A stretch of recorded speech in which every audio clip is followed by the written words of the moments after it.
प्रिय छात्रों, आप सभी का हार्दिक स्वागत है। इस भाग में हम विनय, वात्सल्य और भ्रमर गीत शीर्षक कविता पर आधारित प्रश्नोत्तर की चर्चा करेंगे। तो आइए सबसे पहले विनय शीर्षक पर आधारित प्रश्न और उनके उत्तर देखें। पद है अब कै राख लेहु भगवान। पहला प्रश्न, उपर्युक्त पद्यांश का संदर्भ लिखिए अथवा उपर्युक्त पद्यांश का शीर्षक एवं कवि का नाम लिखिए। प्रायः यही पूछा जाता है, लेकिन आपको संदर्भ भी पता होना चाहिए। तो सबसे पहले संदर्भ देखें। प्रस्तुत सुललित, सारगर्भित एवं मार्मिक काव्य पंक्तियां हमारी पाठ्यपुस्तक सामान्य हिंदी के काव्य खंड के अंतर्गत विनय शीर्षक कविता से अवतरित हैं। इसके रचयिता श्री कृष्ण के वंशी की मधुर तान को सुनाने वाले कृष्ण भक्त कवि सूरदास जी हैं। अथवा उपर्युक्त पद्यांश का शीर्षक विनय एवं कवि का नाम सूरदास है। दूसरा प्रश्न, रेखांकित अंश की व्याख्या कीजिए। और यहां रेखांकित अंश है सूरदास सर लगो सचा नहीं, जय जय कृपा निधान। उत्तर लिखते समय हेडिंग डालें रेखांकित अंश की व्याख्या और तब लिखना शुरू करें। कवि सूरदास जी कहते हैं कि जैसे ही ज्ञान रूपी सर्प ने बहेलिए को डसा, वैसे ही उसके हाथ में पकड़े हुए धनुष पर से अविद्या रूपी बाण छूट गया, जो अहंकार रूपी बाज पक्षी को जा लगा, जो जीवात्मा रूपी पक्षी को ग्रसने के लिए उसके ऊपर मंडरा रहा था। इस प्रकार बहेलिए और बाज दोनों से भगवान ने जीवात्मा रूपी पक्षी के प्राणों की रक्षा की। अतः सूरदास जी कृपा निधान भगवान श्री कृष्ण की जय जयकार करते हैं। तीसरा प्रश्न, पक्षी क्यों नहीं उड़ पा रहा है? उत्तर, पक्षी इसलिए नहीं उड़ पा रहा है क्योंकि उसे पकड़ने के लिए ऊपर बाज पक्षी मंडरा रहा है। चौथा प्रश्न, जीवात्मा रूपी पक्षी कहाँ बैठा है? उत्तर, जीवात्मा रूपी पक्षी संसार रूपी वृक्ष की डाल पर बैठा है। अगर केवल इतना पूछा जाए पक्षी कहाँ बैठा है, तो उत्तर होगा पक्षी वृक्ष की डाल पर बैठा है। पक्षी ने ईश्वर से क्या निवेदन किया? अंत में क्या परिणाम हुआ? उत्तर, पक्षी ने ईश्वर से अपने प्राणों की रक्षा का निवेदन किया। अंत में ईश्वर की कृपा से उसकी जान बच गई। दूसरा संकेत, मेरो मन अनत कहाँ सुख पावे। तो पहला प्रश्न पद्यांश के कवि और पाठ का नाम, इसे आपने देख लिया है, लिखेंगे। दूसरा, रेखांकित अंश की व्याख्या कीजिए। और यहाँ रेखांकित अंश है जिह मधुकर अंबुज रस चाख्यो, क्यों करील फल भावे, सूरदास प्रभ काम धेन तजु, छेरी कौन दुहावे। उत्तर, रेखांकित अंश की व्याख्या, कवि सूरदास जी अपने आराध्य प्रभु श्री कृष्ण के प्रति अनन्यता व्यक्त करते हुए कहते हैं कि जिस भ्रमर ने कमल रस का पान कर लिया हो, भला उसे करील का कड़वा फल कैसे अच्छा लगेगा।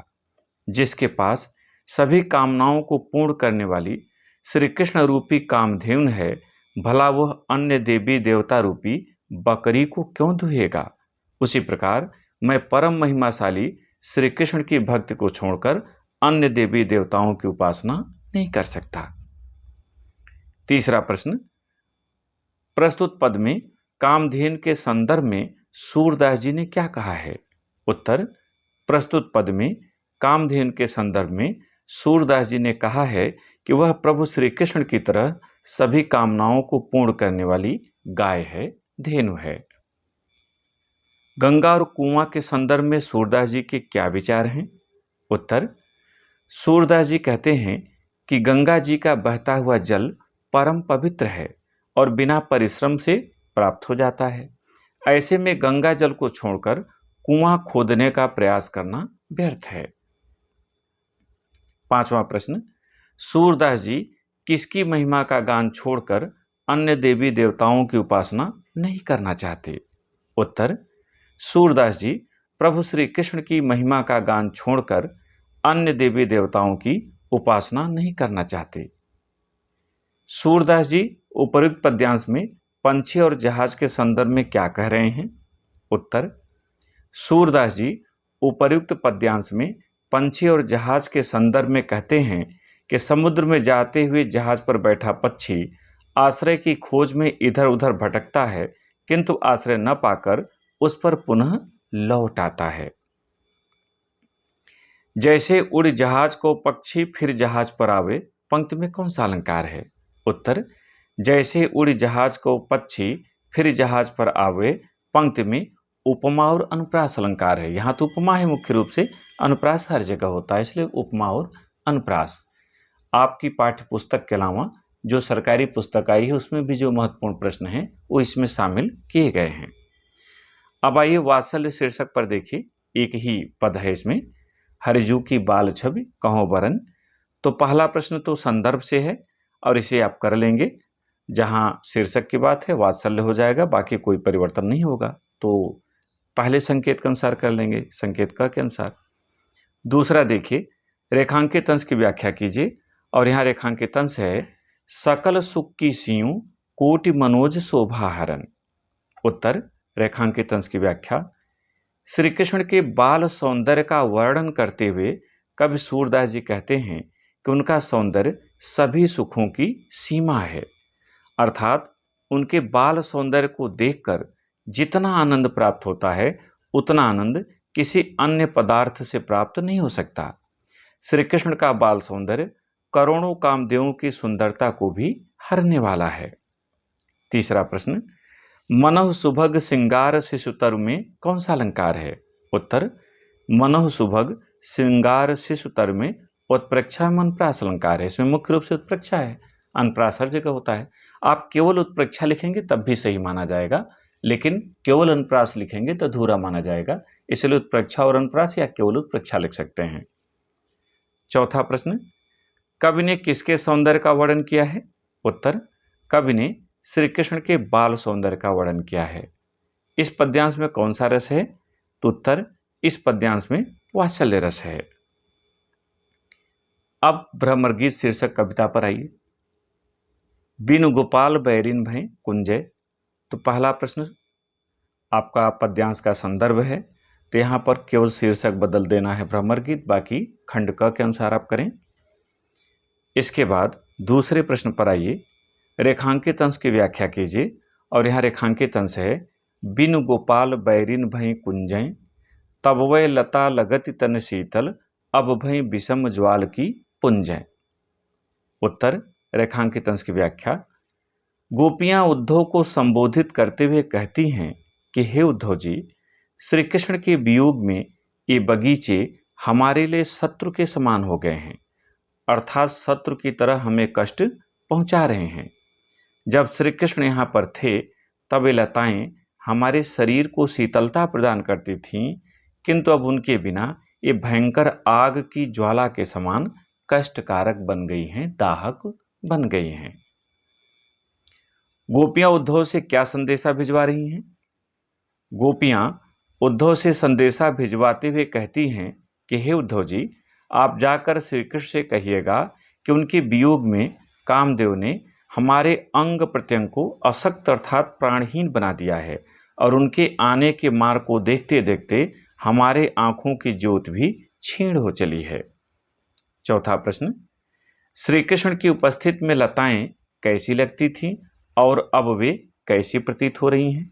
उत्तर, श्री कृष्ण की उपस्थिति में लताएं शीतल लगती थीं, किंतु अब उनके वियोग में ये भयंकर अग्नि ज्वालाओं के समान प्रतीत हो रही हैं। पांचवा प्रश्न, प्रस्तुत पंक्तियों में कौन सा रस प्रयुक्त हुआ है? उत्तर, प्रस्तुत पंक्तियों में वियोग श्रृंगार रस प्रयुक्त हुआ है। संकेत घ, उद्धव जोग जोग हम नाही। तो पहला प्रश्न संदर्भ का है, उसे आप करेंगे। दूसरा, रेखांकित अंश की व्याख्या कीजिए, और यहाँ रेखांकित अंश है उद्धव जोग जोग हम नाही, अबला सार ज्ञान कह जाने, कैसे ध्यान धराही। उत्तर, रेखांकित अंश की व्याख्या, गोपियां योग साधना की कठिनाइयों का उल्लेख करते हुए कहती हैं कि हे उद्धव जी, हम गोपियां योग साधना के योग्य नहीं हैं। एक तो हम अबलाएं हैं, दूसरे हम शास्त्रों के सार तत्व को भी नहीं जानती। ऐसे में आप जिस निर्गुण ब्रह्म का उपदेश दे रहे हैं उसका हम ध्यान भला कैसे कर सकते हैं। तीसरा प्रश्न, भगवान श्री कृष्ण के संदर्भ में गोपियों की क्या धारणा है। उत्तर, भगवान श्री कृष्ण के संदर्भ में गोपियों की धारणा है कि उनकी भक्ति सरल है, वे श्री कृष्ण से अनन्य प्रेम करती हैं, श्री कृष्ण उनके हृदय और नेत्रों में निवास करते हैं। चौथा, योग के विषय में गोपियां उद्धव से क्या कहती हैं। उत्तर, योग के विषय में गोपियां उद्धव जी से कहती हैं कि हम गोपियां योग के योग्य नहीं हैं। पांचवा, गोपियों के अनुसार शरीर की तपन और अधिक क्यों बढ़ जाएगी। उत्तर, गोपियों के अनुसार शरीर की तपन और बढ़ जाएगी क्योंकि उद्धव जी शीतल चंदन का त्याग कर अंगों पर भस्म लगाने के लिए कह रहे हैं। छठा, उद्धव जोग जोग हम नाही काव्य पंक्ति में कौन सा अलंकार है। उत्तर, उद्धव जोग जोग हम नाही काव्य पंक्ति में यमक और अनुप्रास अलंकार है। यहाँ जोग जोग दो बार आया है, दोनों के अलग अलग अर्थ हैं, इसलिए यमक है, अनुप्रास हर जगह होता है। संकेत अंग पर आइए, लरिकाई को प्रेम कहो अली कैसे छूटत। तो पहला तो आप करेंगे संदर्भ। अब रेखांकित अंश की व्याख्या पर आइए। रेखांकित अंश है, चरण कमल की सौह करति हों यह संदेश मोहि विषम लागत, सूरदास पल मोहि न बिसरत, मोहन मूरत सोवत जागत। उत्तर, रेखांकित अंश की व्याख्या, सूरदास जी गोपियों के शब्दों में कहते हैं कि हे उद्धव जी, हम श्री कृष्ण के कमलवत चरणों की सौगंध खाकर कहती हैं कि आपका निर्गुण ब्रह्म का संदेश हमें विष के समान प्रतीत हो रहा है। हमें श्री कृष्ण की मोहिनी मूर्ति सोते अथवा जागते समय क्षण भर के लिए भी नहीं भूलती, फिर भला हम उन्हें सदैव के लिए कैसे भूल सकते हैं। तीसरा, गोपियों का श्री कृष्ण से प्रेम कितना पुराना है। उत्तर, गोपियों का श्री कृष्ण से प्रेम कोई एक दो दिन का नहीं है, बल्कि वर्षों पुराना है। यह प्रेम बचपन से चला आ रहा है। चौथा, उद्धव द्वारा गोपियों को दिया गया योग संदेश क्यों व्यर्थ है। उत्तर, उद्धव द्वारा गोपियों को दिया गया योग संदेश इसलिए व्यर्थ है क्योंकि वह श्री कृष्ण के प्रेम में अनुरक्त गोपियों को विष के समान प्रतीत होता है। पांचवा, प्रस्तुत पद्य पंक्तियों में कौन सा अलंकार है। उत्तर, प्रस्तुत पद्य पंक्तियों में अनुप्रास और रूपक अलंकार है, यानी मुख्य रूप से इसमें रूपक है और अनुप्रास हर जगह होता है, तो अनुप्रास और रूपक। संकेत च, कहत कत परदेसी की बात। तो पहला प्रश्न आप करेंगे शीर्षक एवं कवि का नाम। दूसरे पर आइए रेखांकित अंश की व्याख्या, और यहाँ रेखांकित अंश है, कहत कत परदेसी की बात, मंदिर अरघ अवधि बदि हम सौ हरि आहार चली जात।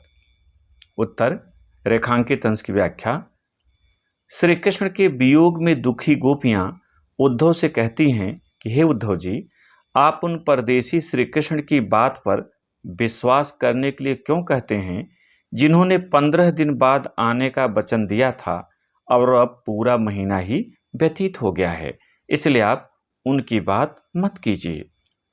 तीसरा, श्री कृष्ण गोपियों को क्या वचन देकर गए थे और अब कितना समय बीत गया है। उत्तर, श्री कृष्ण गोपियों को 15 दिन बाद लौट आने का वचन देकर गए थे और अब पूरा महीना व्यतीत हो गया है, किंतु वे वापस लौटकर नहीं आए। चौथा, गोपियों को किस बात पर पछतावा है। उत्तर, गोपियों को इस बात का पछतावा है कि उन्होंने श्री कृष्ण से प्रेम ही क्यों किया, क्योंकि गोपियों का मानना है कि श्री कृष्ण ने उन्हें भुला दिया है। पांचवा, श्री कृष्ण के वियोग में गोपियों को रात दिन कैसे मालूम पड़ रहे हैं। उत्तर, श्री कृष्ण के वियोग में गोपियों को एक दिन वर्ष के समान तथा एक रात युगों के समान लंबी मालूम पड़ रही है। संकेत 6, निशिदिन बरसत नयन हमारे। तो पहला प्रश्न संदर्भ का होगा या उपयुक्त पद्यांश का शीर्षक एवं कवि का नाम लिखे, ऐसा आएगा, ज्यादातर यही आता है। तो इसका उत्तर आपने खंड क में भी किया है, यहाँ भी देख रहे हैं, कर लेंगे। दूसरा, रेखांकित अंश की व्याख्या कीजिए, और यहाँ रेखांकित अंश है, निशिदिन बरसत नयन हमारे, सदा रहत बरसा ऋतु हम पर, जब तय श्याम सिधारे। उत्तर, रेखांकित अंश की व्याख्या, गोपियां उद्धव जी को संबोधित करते हुए कहती हैं कि हे उद्धव जी, श्री कृष्ण के वियोग में हमारे नेत्रों से रात दिन आंसू रूपी जल की वर्षा होती रहती है।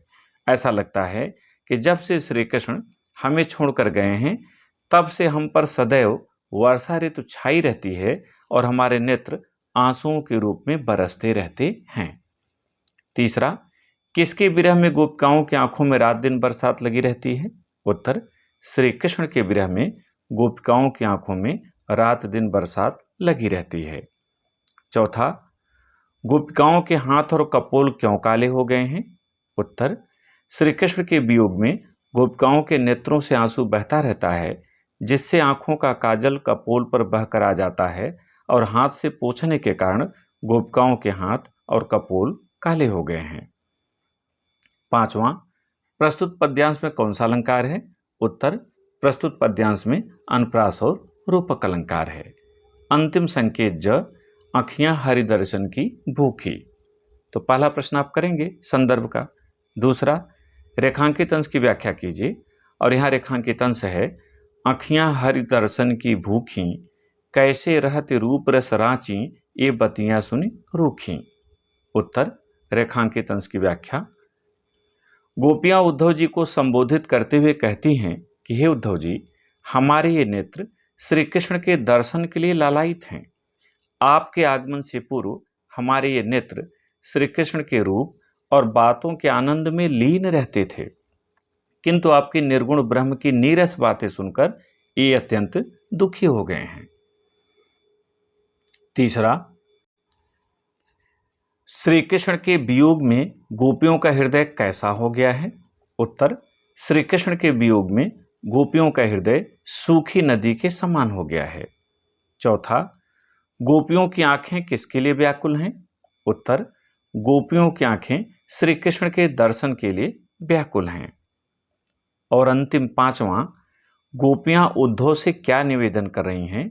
उत्तर, गोपियां उद्धव से निवेदन कर रही हैं कि आप एक बार श्री कृष्ण से कहिएगा कि वे आकर अपने उस मुख का दर्शन करा जाएं, जिससे वे पत्तों के दोनों में दूध दोह करके पिया करते थे। इस भाग में इतना ही। मुझे उम्मीद है कि आपने इसे समझ लिया होगा। यदि कोई समस्या हो तो प्रश्न कीजिएगा। बहुत बहुत धन्यवाद।